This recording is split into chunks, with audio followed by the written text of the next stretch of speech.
Ballesteros had previously been arrested in Colombia for the drug-related murders of 13 people. But after a $2 million bribe to prison officials, he was allowed to of origin, Honduras. There, he set himself up in a palatial mansion and continued his drug running. Ballesteros thought he was safe.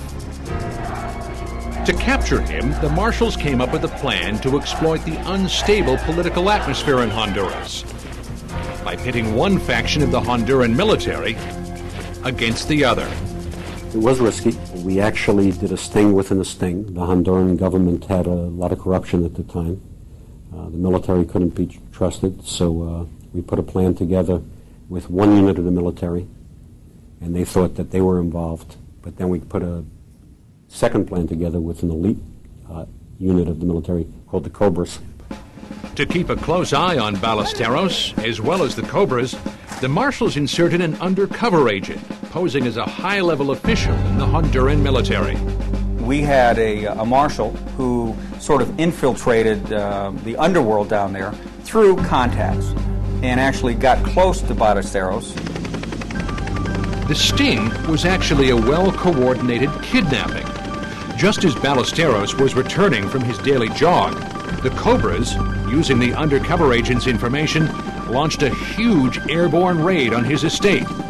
Ballesteros was surrounded. When it came down to the actual arrest, we didn't have law enforcement jurisdiction in Honduras. The Honduran authorities actually took him into custody, escorted him to the airport, put him on an aircraft with U.S. Marshals, and we left.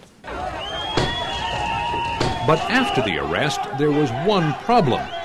The kidnapping of Ballesteros set off a firestorm of anti-American protest within Honduras. And unfortunately, the troops that were supposed to protect the American embassy were the troops that we had tricked. So they let the American embassy annex burn down. State Department wasn't too thrilled about that, although I will say on that particular operation, the ambassador from the United States to Honduras was involved in our planning. But the marshals got their man. Within 22 hours, Ballesteros, still in his jogging suit, was back in the United States. For his part in the murder of Enrique Camarena and for trafficking in cocaine, Ballesteros was sentenced to over 225 years in jail.